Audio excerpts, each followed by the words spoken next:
Hello and welcome to UMBC Graduate Cybersecurity Program's evening webinar on Chinese cyber power. Thanks for taking some time out of your day to join us for this overview of this timely and most pressing topic. Before we get to tonight's topic, though, I'd like to take a minute and give you a quick overview of UMBC's position as a cybersecurity leader in the state of Maryland and indeed the nation. Among some of the things that UMBC is known for is that we're a participant in the National Science Foundation's Federal Cyber Corps Scholarship for Service program. This is a scholarship opportunity for undergraduate and graduate students looking to pursue cybersecurity education and careers, providing full tuition, professional stipends, laboratory fees, and exclusive networking opportunities and networking within the federal government workforce. UMBC is also one of the few universities in the country that is designated by the National Security Agency and Homeland Security as a Center for Academic Excellence in both cybersecurity education and research in cybersecurity. We are one of only a handful of nations that do both. Finally, UMBC is providing technical research leadership at the National Cybersecurity Center of Excellence federally funded Research and Development Center. UMBC offers 3 programs in cybersecurity, which you can find out more about at umbc.edu/cyber. Briefly, though, this slide shows the 3 offerings we have. We offer a full master's degree in cybersecurity, 30 credits. Within the master's degree, there are 2 graduate certificate offerings, one in cybersecurity strategy and policy, and one in cybersecurity operations, both of which are subsets of the master's degree. And if you pursue a certificate here, those 4 courses do transfer into the master's degree itself. So by completing the certificate, you're almost halfway through to your master's degree. The cybersecurity program is offered at 2 locations, in Catonsville at our main campus and also in Rockville, Maryland at the Universities of Shady Grove. umbc.edu/cyber provides additional information about our course, the student experience, what opportunities are available, and I encourage you to check the site out if you're interested in cybersecurity education at UMBC. So, having said that, let's look on to today's speaker. Today's speaker is Dr. Terry Thompson. He is a member of the UMBC Graduate Cybersecurity faculty, comes from a long history in the Department of Defense and more recently at Booz Allen.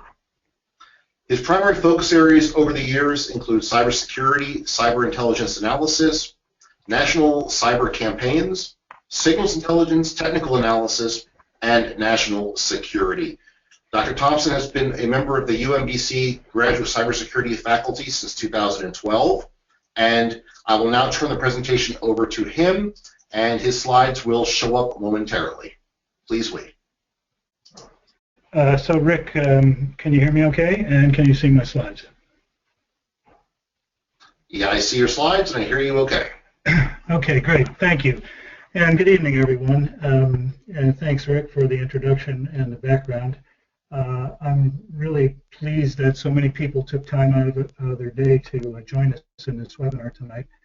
I know some of you may be dialing in and not able to see the slides, but please be aware that the slides will be available for viewing on the UMBC cyber website in 1 or 2 weeks.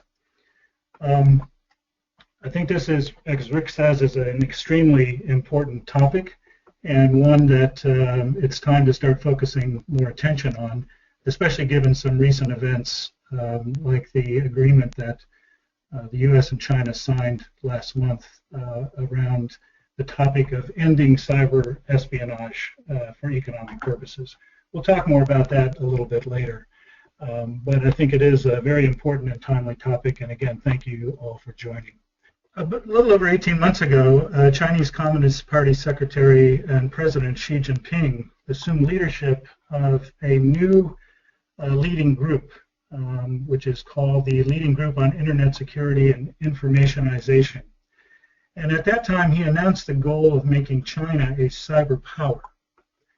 He acknowledged that this goal depended on China becoming an information society, which, by the way, is the focus of what they mean with this concept of informationization, and that it also depended on China improving its education in information and communications technologies and having a stronger record of innovation. President Xi also provided a timeline for this goal, which he said will be accomplished in 2 phases. The first would be achieved by the 100th anniversary of the Chinese Communist Party in 2021, and the second in time for the 100th anniversary of the People's Republic of China in 2049. You know, setting long-term goals like this and putting them in the context of something like the 200s theme is fairly common practice in China, particularly with the Communist Party of China. What's noteworthy about this is that Xi was explicit about China becoming a cyber power and that he proposed it as a long-range goal. Some other Chinese cyber experts have acknowledged Xi's goal. The gentleman who introduced blogging in China said that in the next 2 decades, China will become the center of cyberspace. And we've seen other reflections of this goal in Chinese media in the last year or so. But to us, President Xi's comments may sound very strange. Many of us already believe that China is a cyber based on the extensive cyber espionage we've seen against the U.S. government and U.S. companies. Most of us also probably believe that China's operational cyber capabilities are very strong. So why does the Chinese president still need to set long-term goals for China to become a cyber power? These are really major questions that we can answer in different ways depending on our individual knowledge and opinions and the institutional views of the organizations where we work. You know, the old Washington saying about where you stand is where you sit certainly applies to any discussion of Chinese cyber activities. Our views on the subject are shaped by our work as academics, members of a 3-letter U.S. defense, intelligence, or law enforcement agency, as government contractors, or as private citizens. The question of China's cyber power, where it came from and what it means, is the topic of tonight's seminar, webinar, and the upcoming course in the spring semester next year. Includes the items you see on this slide. So we want to talk a little bit about power and cyber power. I want to get into the background of where cyber power came from for China. And then I want to spend quite a bit of time talking about the acquisition of foreign science and technology, or S&T information, both in the past and by means of cyber espionage. And then spend some time talking about, given all this background, why do we still need more cyber power? Why does President Xi believe you need more cyber power? And then wrap up with some pretty interesting questions, I think, that will fuel the discussion we have in the spring semester. Before we get too far into the discussion about China, I want to spend just a minute or two talking about power in general and cyber power in particular. There are many, many definitions of power, most of them based on, an individual's occupation or personal beliefs. Again, where you stand is where you sit. The most general definition, and the one that applies in just about any context, is that power is the ability to get others to do what you want them to do. Those of you out there who have teenager children probably would take exception with that, but generally in other contexts that fits pretty well. Joseph Nye is one of the most respected American commentators on power, and he argues that power in global affairs can be defined as applying resources to get a desired outcome. You might think of Russia sending troops and equipment to prop up Syrian President Assad as an example of that. Or using behaviors to persuade others to get to a preferred outcome. Just think of your favorite politician, and that's what they're trying to do. But rather than offering a single definition, Nye describes 3 aspects of relational power in global affairs. One is using threats or rewards to change another country's preferences or strategies. 2 is controlling the agenda in a way that limits alternate strategies. And 3 is helping to shape the attitudes of other countries. And you could easily come up with examples where all 3 of those aspects come into play in global politics. A recent example and a good case study to amplify Nye's approach might be how the EU has handled the migration crisis in the past year. So in the context of global relations, we could say that power is the application of resources and influence by one country to affect outcomes in their own national interest. Cyber power is really an extension of this definition of power. And we do have a couple of British scholars, David Betts and Tim Stevens, that have offered a little bit of a crisper definition of cyber power, which is essentially that cyber power refers to the variety of powers that circulate in cyberspace and which shape the experiences of those who act in and through cyberspace. They also have what I think is a very good definition of military cyber power, that you see here is the use or threatened use of cyberspace and other resources to affect strategic aims in and through cyberspace against the resistance or wishes of others. More to the point for us is the meaning of cyber power for China. What drove China to focus so many resources on cyber operations, especially the theft of S&T intellectual property from the United States and from U.S. companies? And how do cyber activities fit into the broader portfolio of Chinese political, economic, military, and foreign policies?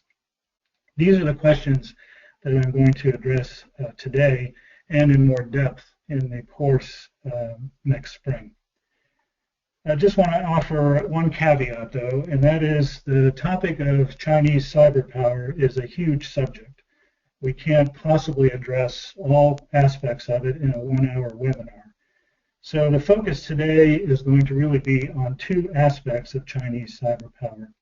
One is the domestic environment, the domestic aspects of cyber power within China, and what does it really mean internally. And secondly, how does it relate to Chinese economic espionage that we're all familiar with, either from our professional work or just by reading the media. So one approach is to consider cyber power to be one of the planks of President Xi's leadership platform and an important part of his effort to consolidate power within the Communist Party. More broadly, though, I think Xi's identification of cyber power as a goal is part of an extended effort to get China to modernize through more innovation and information, and really to make China an information society. The need for this, which they refer to in English translation as informationization, has been a Communist Party goal in China since at least 2000. At that time, the President Jiang Zemin articulated his vision for China to become a world-class information society. And the 10th five-year plan of the Chinese Communist Party from 2001 to 2005 included informationization as a strategic priority, and it outlined the need for an improved education of a skilled ICT workforce and other dimensions. I think one of the most important documents that talks about informationization was published in 2006 with the specific goals that you see listed on this slide here. You can see that these are very broad and comprehensive priorities, and they really touch just about all aspects of cybersecurity policy, governance, law, industry, and the integration of ICT and network resources. At about this same time, the mid-2000s, China started focusing on e-government. But really the concept of citizen participation in the government of the country and the risks of allowing more freedom for China's 600 million net-savvy internet users were probably a little bit too scary for the leadership. And so as a result, not much was done to implement this plan. Even in education, an area identified as critical for societal modernization, progress in the development of an information-skilled workforce has been very slow. So despite the leadership's concrete goals, informationization has been making very slow progress. And you can see the evidence in the Network Readiness Index published by the World Economic Forum each year. And this indicates progress made by individual countries to take advantage of the internet and information and communication technologies, ICT, to grow their economy and improve their societies. So you can see that China was ranked 36 in 2011, In 2012, they fell to 51 already in the NRI. And by 2013, when they had over 600 million registered internet users, they were ranked 58th. Although in some of the sub-indices, like importance of ICT to the government's vision of the future, they scored a little bit higher. This year, China was ranked 62nd, although Hong Kong was separately ranked as 14th. China was ranked even lower this year in some of the sub-indices, for example, infrastructure. Just for comparison purposes, the U.S. ranked number 7 overall among the 143 countries in the NRI this year. The slow progress has not been due to the lack of studies or creation of new organizations. The World Bank, for example, provided 2 major studies with specific recommendations. They call for more competition in the ICT sector, increased and improved regulation of internet and network activities, ICT skills development, more R&D investment, and increased networking to promote innovation, and other specific recommendations. Partly in response to the World Bank studies, Chinese experts produced some important strategy documents, including a roadmap with specific objectives for the 10-year period from 2011 to 2020. In addition, there have been several cyber-related organizations formed over the past 10 years. Last year, for example, the government established the Cyberspace Administration of China. And this organization serves as really the staff office for the Central Leading Group for Cyberspace Affairs, which is led by President Xi. The Cyberspace Administration also controls the Internet oversight and censorship. As far as laws, earlier this year the government passed a law stating that the country's sovereignty extends to cyberspace. And a draft law was also released that would tighten control over China's domestic Internet and would allow the government to cut access during emergencies affecting public security, what we would call the kill switch in the context of network connectivity over the Internet. So studies, organizations, and new laws aren't the problem. According to the Communist Party leadership's own statements, the main problem really is the excessive administrative dominance and departmental fragmentation within the government. Another problem is that China is a big country, and the government has a lot to worry about with the Internet becoming a vehicle for dissent, similar to how social media fueled the unrest that became the Arab Spring in the Middle East. So security services are always on the lookout for indications of the 3 evils, and those are separatism, terrorism, and religious expression. Any of those could call the Communist Party's legitimacy into question, and so they're on security's watch list everywhere in China. In addition, China has a major cybercrime problem that requires constant attention. And if nothing else, the Snowden leaks 2 years ago have given the Chinese new insights into the vulnerabilities of their own networks to foreign cyber intrusions. So if you look at the overall context for the past 10 or 15 years, President Xi's call for China to improve its ICT posture to become a cyber power in time for the 200th celebration can be linked to a long-standing leadership goal of informationization and modernization. It may also be key to President Xi's broader goal of realizing the Chinese dream. This is a slogan that has become very popular in China for the past 2 years and really signals what they anticipate to be the great revival of the Chinese nation and return China as a key player on the world stage. Despite this slow progress in implementing their informationization goals, the Chinese have made great strides in the areas of cyber espionage and cyber attack. The PLA, as we all know, has been in the forefront of cyber operations, and we'll come back to them in a few minutes. For now, I want to look just briefly at the historical activities that have made cyber espionage just the latest tool in a broad and deep Chinese intelligence gathering structure that's focused on foreign science and technology information. You know, the fact is that China's been conducting economic espionage for decades. This has been done through covert and clandestine means, as well as through a variety of open. The open channels include many different mechanisms for transferring U.S. and other foreign technology to China. And these channels are listed on this slide that you're looking at right now. I want to spend just a minute talking about each one of those. For open source intelligence, China has exploited open source information since at least the 1960s. They are systematic in their approach, and they have an elaborate network of ministries, large firms, research institutes, and universities that are engaged in gathering and analyzing open source science and technology, S&T data from the US, Europe, Japan, and Russia.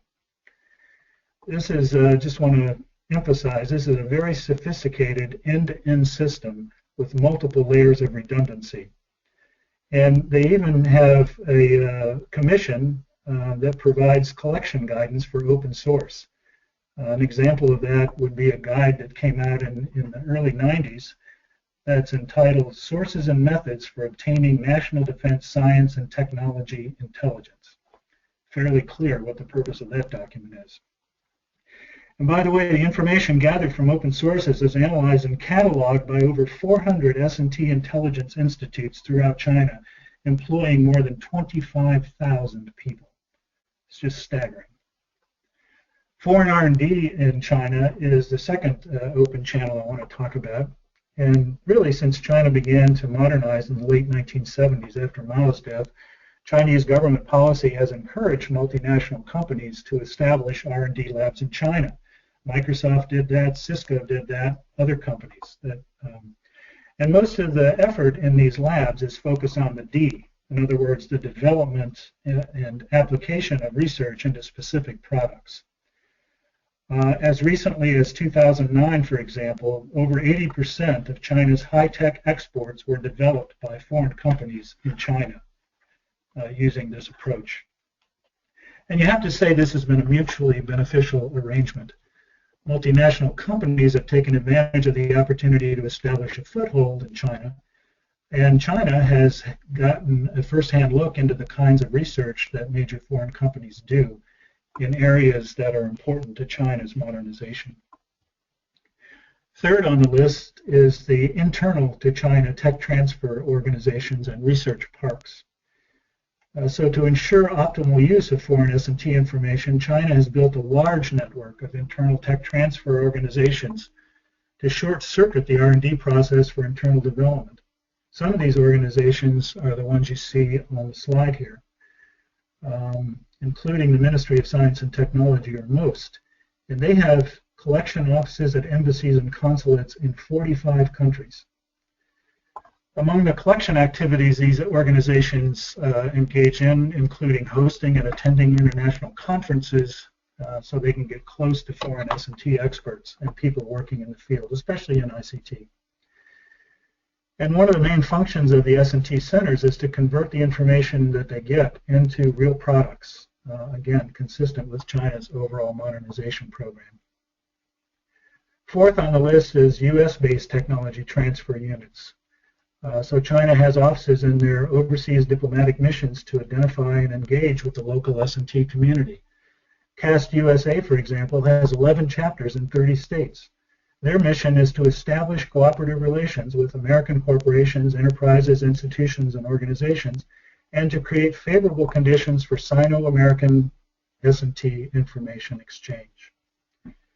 There are also a lot of Chinese university alumni associations in the U.S., and this is another venue to allow Chinese S&T personnel to get close to American experts. And there are over 100 U.S. registered Chinese advocacy groups in the U.S. These groups of ethnic Chinese include permanent residents, students, academics, and they focus largely on S&T information exchange. Fifth and final open channel on this list is the Overseas Chinese Scholars, or OCS. These are the Chinese students and graduates in the U.S. You might be surprised to learn that since 1860, that's right, since 1860, the U.S. has encouraged Chinese students to come to the U.S. to study. And at times, even today, we subsidize their education in S&T fields in major universities with scholarships and fellowships. Just to give you some example of the numbers, from 1978, 2 years after Mao died, to 2011, 2.25 million Chinese studied abroad, mostly in the U.S. And the numbers have really increased in the past 5 years. One thing that I'd like to point out, which was a surprise to me, is that many of these Chinese students remain in the U.S. after getting their advanced degrees. And so they have associations and other mechanisms to ensure they can contribute to the Chinese S&T development and overall modernization program. Many overseas Chinese scholars in S&T fields take advantage of subsidized trips to return to China to share what they've learned. For example, there are at least 130 innovation centers for new and high technology and more than 40 OCS pioneering parks in China. These serve as venues for overseas Chinese scholars to return periodically to information exchanges and to contribute to China's S&T development. By the way, none of this activity violates any U.S. law. The main point of going through this is that China is to just let you know that China has a very sophisticated system for collecting, processing, and applying foreign S&T information. This system is huge, it's legal, and it's visible. So in one sense, the theft of intellectual property from the U.S. and other countries via cyber espionage is just another tool in an elaborate system they use to acquire foreign S&T information to support their modernization goals. What is different about cyber espionage is it's a lot faster and more efficient to do what China has been doing for many years in the past using other means. Everyone participating in this webinar has heard about China's economic espionage and theft of intellectual property from the United States over the internet. There's been so much of it for so many years and so well publicized that it would be surprising if you haven't heard about it. The fact that it has been publicized and the tradecraft that they use for cyber network exploitation, or CNE, is the aspect we're most interested in, at least for this webinar tonight. The questions you might ask yourself about this is, why is there so much of it? And who's responsible? It turns out that these questions are not that hard to answer, but the easy answers raise more questions that are more difficult to answer, and we'll talk about some of those later. First, though, if you look back over official Chinese pronouncements and documents, we can identify several documents that reflect, I think, key decision points. And these documents can be considered policy drivers for the amazing amount of cyber espionage and data theft we've seen in the recent past. First, the National High Technology Research and Development Plan, or 863 program, had the goal of closing the gap between China's technology and the leading countries of the world in communications and ICT, and specifically to enhance military power and international competitiveness. In 1998, two PLA colonels wrote a book called Unrestricted Warfare. In this book, they identified the U.S. military's dependence on networks as a major vulnerability and openly discussed the advantage of exploiting this vulnerability to give China the advantage in asymmetric warfare. This book led to many changes in Chinese military doctrine and training and has had the impact of making the PLA one of the most advanced computer network exploitation entities in the world. Key to the cyber espionage that we're going to talk about in a minute, in my view, is this medium and long-term plan for science and technology development that was published in 2006 and covered, as you can see, 15 years. And this plan was explicitly tied to the great renaissance of the Chinese nation and stated explicitly that the national policy of indigenous innovation depended on enhancing original innovation through co-innovation and re-innovation based on the assimilation of foreign technology. In other words, they're counting on stealing foreign S&T information, reinventing it, and using it for Chinese modernization. That's about as clear a statement of national policy as you're going to find. So computer network operations in China are called network warfare or network countermeasures. If you look at their definitions of these terms, they're very similar to what the U.S. Defines as information warfare and computer network operations. The Chinese do consider the cyber domain as a warfighting domain, just like air, land, and sea, and they consider information warfare to be the most important operational method. They sometimes compare it to nuclear warfare in destructive capability, and I think that tells you a lot about their view of the importance of network warfare and computer network operations. The full range of cyber operations is incorporated into Chinese military planning, and there is a very strong bias towards offensive computer network operations. Active offense is a key concept. They also have active defense, but mostly this is placed in the context of offensive operations. So, for example, in a book called The Science of Campaigns that was published in 2006, the PLA strategically continues with active defense, but at the campaign level, it stresses active strikes to seize the initiative. Also important to note that the Chinese have preemptive first strikes within the scope of military cyber operations. They have a saying that whoever strikes first prevails. This becomes more important when you look at their targeting strategy, which is focused on vital or key point targets.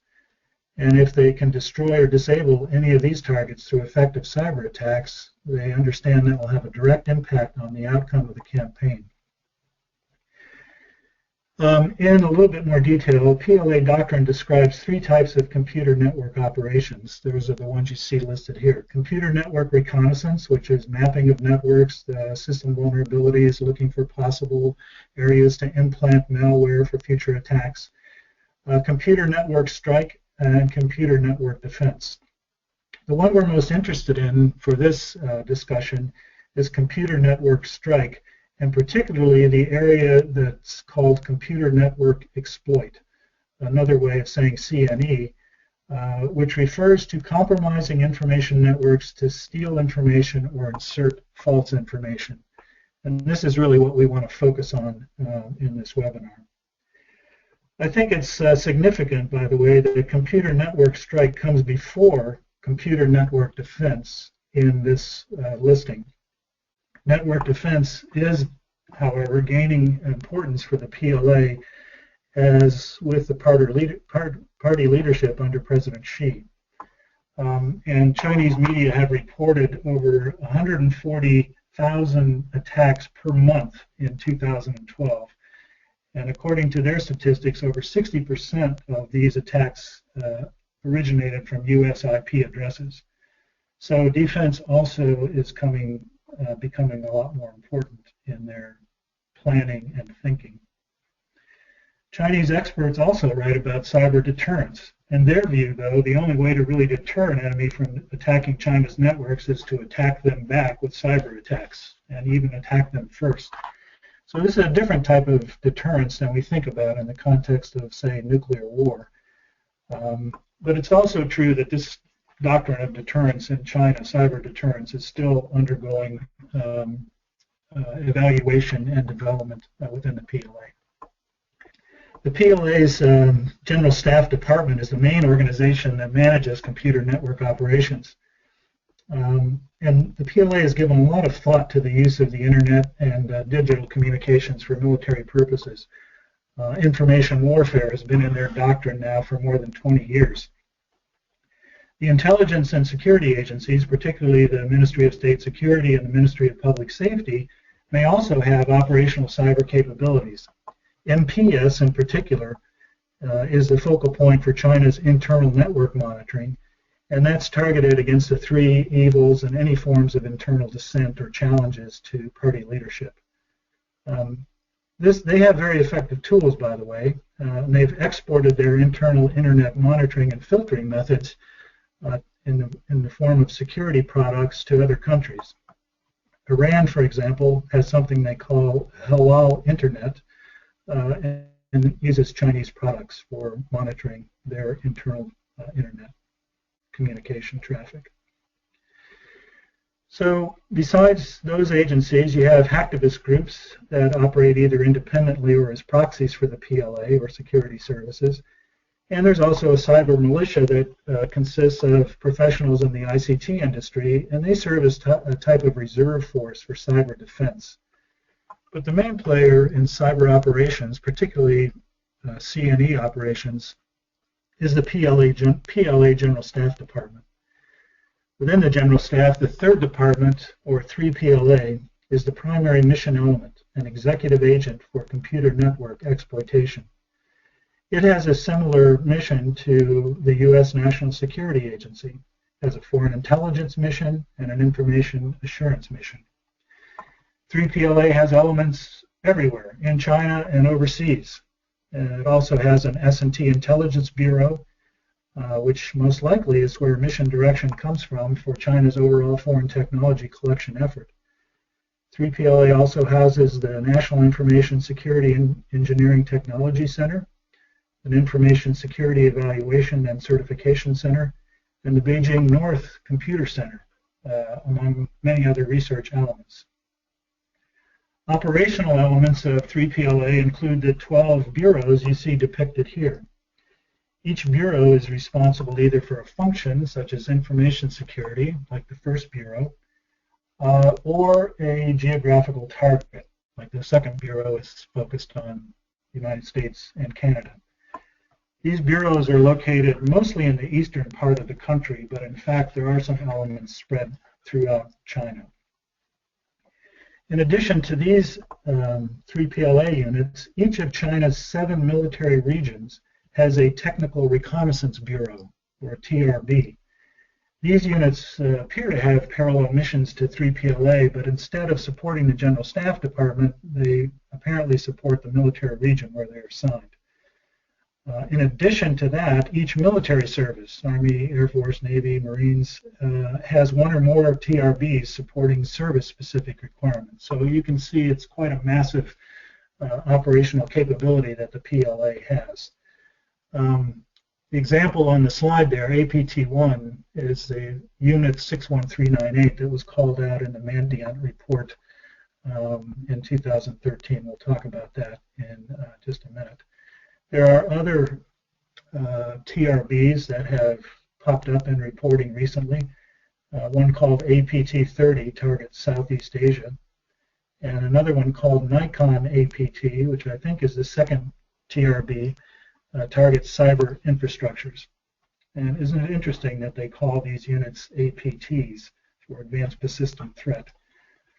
All these units provide the PLA a robust intelligence collection capability. Some of them support civilian requirements as well, as we know from some recent revelations about the Chinese hacks of U.S. companies.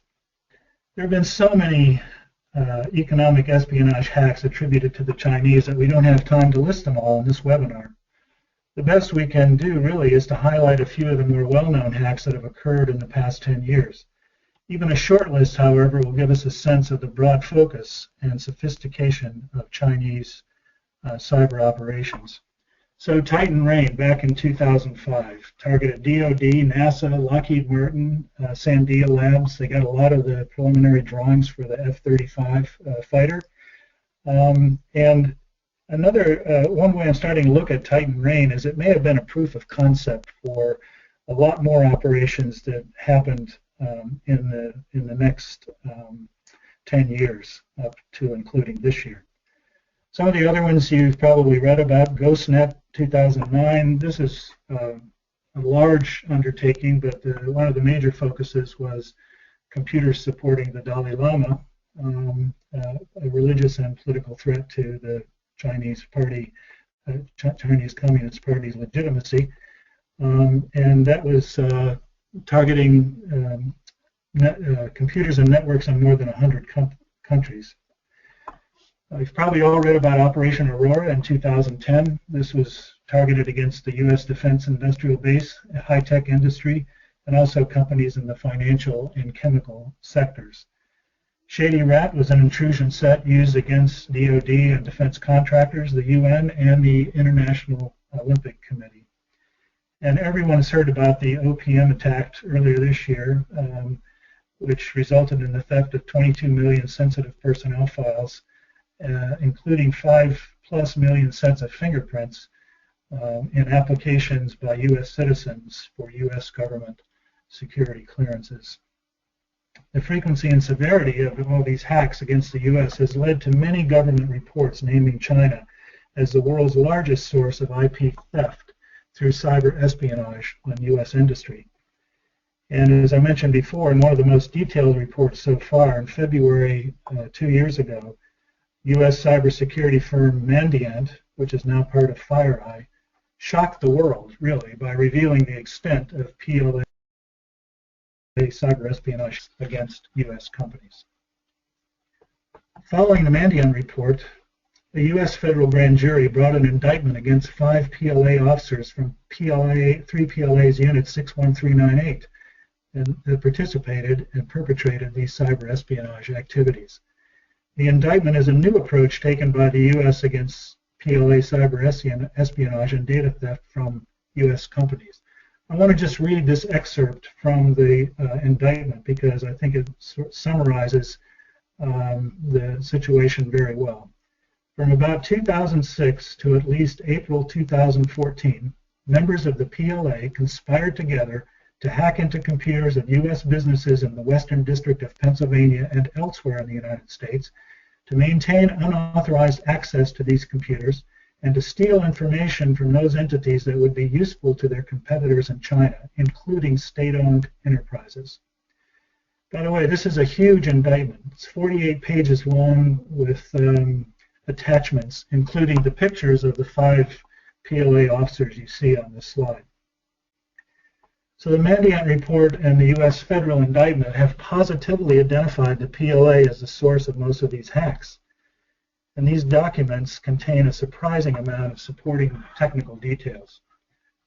If you look at that indictment, for example, you'll be amazed at the amount of technical details that's in computer network operation type language.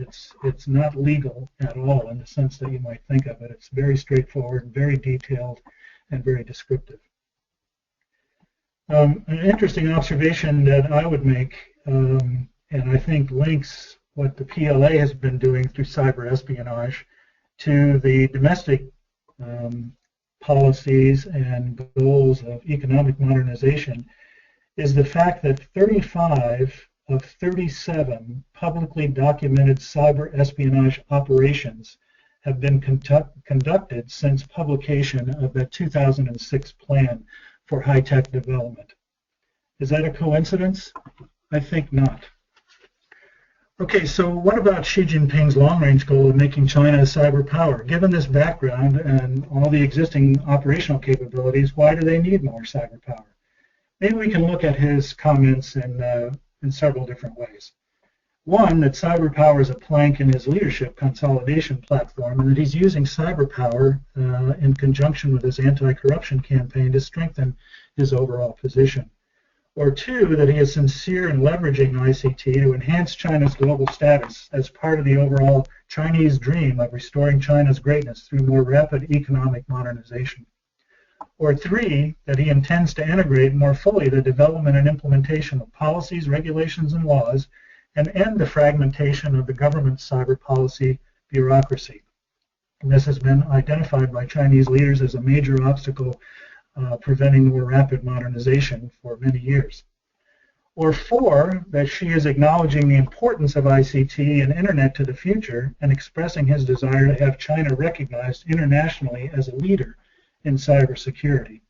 They've already begun to suggest changes to the way the Internet is governed by international bodies, for example. Or five, that cyber power is really just a synonym for informationization, and that Xi Jinping is using the term to focus mostly on economic modernization and not thinking of any other aspects. Or maybe what President Xi has in mind addresses all these possibilities plus more. We know that Xi Jinping has taken on an important and visible leadership roles in the further development of cyber power. He talks about it. He's in charge. He owns the problem. And he's apparently been the key figure driving new laws about the Internet as well as the establishment of the new cyberspace administration. By all accounts, President Xi is a strong leader, savvy about China's problems, and determined to improve the Communist Party's leading role in China through rooting out corruption and quashing dissent to ensure social stability that is key to economic modernization. He's also head of the Central Military Commission with full authority over the PLA, so let's not forget that. So given those facts and the background covered in the webinar, I'll offer a hypothesis that cyber power for Xi Jinping is a comprehensive policy prescription that includes all the following elements that you see on the slide: improving China's ICT capabilities and infrastructure, better and faster absorption of foreign technology to allow more indigenous innovation, enhancing the legal policy and regulatory aspects, and getting control of this big cyber bureaucracy that's very fragmented right now. Solidifying China's role in the international internet governance community and maybe in the international ICT standards community. Wouldn't it be interesting if 10 years from now we're using Chinese networking standards as much as we are US? That would be interesting. And then taking a leading role in cyber deterrence discussions and policy formulation with the US. And then finally, at the same time, continued refinement of PLA's cyber operational capabilities. I mean, we can't be naive about this. He's not going to let that go. They have some very important and proven capabilities that they need as part of their military strategy and arsenal. But if this hypothesis is correct, cyber power would give Xi Jinping and the Chinese leadership several advantages. It would get them even farther ahead in their economic development. They do want to eventually develop more things internally and not have to rely on foreign technology all the time. It would help quell dissent and prevent an Arab Spring kind of an uprising in China. Cyber defense would be bolstered through protecting against intrusions into sensitive systems. That's really important after the Snowden leaks. Would bolster the Communist Party's image and control over the population and give China a greater voice on the world stage. That's a hypothesis. We'll come back to that in just a minute. Next slide, please. So we're almost done here. 2 more slides. This one is about summarizing what we've covered so far. And I would say cyber power is directly linked to the long-standing goal of informationization and economic modernization. Xi Jinping has made cyber power a policy goal and a plank in his leadership platform, which is focused on realizing the Chinese dream. There is a disconnect between China's robust cyber operations and the internal policy and governance. And the fragmentation that results has been the cause of the administrative dominance that the leadership is worried about. The PLA, and especially the third PLA, is the major actor in China's cyber operations, which have been largely focused on stealing foreign S&T information from the U.S. And Chinese cyber espionage against the United States has resulted in what the former director of NSA called the greatest transfer of wealth in history. And as far as we know, it's still going on. However, we shouldn't stop there. We're coming to the end of the webinar, but things are happening so quickly it's really hard to keep up. And I'm sure we'll talk about this in a lot more detail and other topics in the spring semester. Chinese cyber power is a dynamic concept that's really developing right in front of our eyes. So what else should we be thinking about? On September 25th, Presidents Obama and Xi agreed to prohibit cyber economic espionage by either government against the other. What does this really mean? Does it mean there's not going to be any more economic espionage in cyberspace? Does it mean that China has formally committed to end its cyber espionage and theft of intellectual property against U.S. companies that's been going on for at least 20 years? Was it a one-sided victory for the U.S., which by law cannot conduct economic espionage for the benefit of private companies, and can now claim that China's economic espionage by cyber means has been shut down? Or does it mean anything at all? Are they merely empty words to appease the U.S. in an attempt to diffuse a major policy issue between the two countries?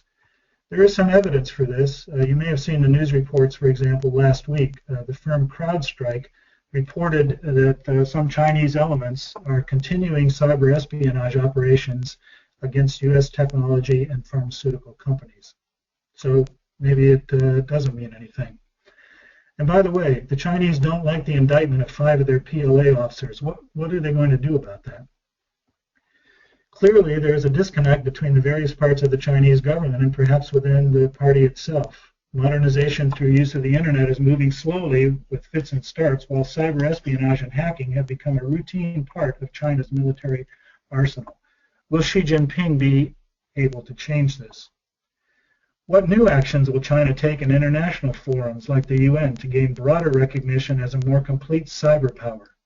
Will they press for more deterrence in cyberspace? Will they press for adoption of Chinese ICT standards? Can Xi Jinping really control the PLA and Chinese intelligence agencies that are behind many of the attacks that we know about? Does he want to? Or will he drive them to be smarter and keep doing what they're doing even better? And why would China want to conduct economic cyber espionage and damage the U.S. economy in the first place, especially when they hold so much U.S. debt? And you'd think that any damage to the U.S. economy could reduce the value of their holdings of U.S. cash and treasury bonds. That's a real big question. Actually, I think all these questions are important, and there aren't any simple answers. We'll explore these questions and the hypothesis stated earlier in the course next spring, and I hope to see many of you there. Next slide, please. Well, Terry, this has been very, very informative and useful tonight, and I do have a few questions that have come in to add to your list of remaining questions. Okay. One of our listeners wants to know why the U.S. government is taking what appears publicly to be a passive role in intercepting and interdicting cyber attacks from China or Russia. And does it fit into an existing policy framework as an attack, or must the U.S. establish new guidelines for engagement specifically for cyber? Well, I can't answer the last question. I think some of our government participants may have a better sense of that than I. I will tell you, I attended a cyber summit sponsored by the Washington Post a few weeks ago, and they had a panel on China. And at that panel, it was announced that DoD has a new cyber strategy. You have to think that Cyber Command would have been the key player in developing that strategy. And so maybe there are some answers to that question in that new strategy. I think another part of the response, though, really, is the federal indictment against these 5 PLA officers, for one thing. And secondly, the response to the North Korean hacks against Sony Corporation. You know, attribution of cyber attacks has become a lot better in the last few years. And I think the Chinese are paying very close attention to how the U.S. Determined that North Korea was the source of those attacks against Sony. And so who knows, it may moderate their attacks. But I think the U.S. response has been more measured than some may like, but it could be equally effective. I think, you know, the fact that the Chinese have signed this new agreement on cyber espionage, it may mean something. Time will tell. But I think we have to make the business case for the Chinese a lot more expensive for them to conduct, extensive cyber espionage operations in the future, based on the fact that we might call out some of their operators and be able to more explicitly determine the source of these attacks. Okay.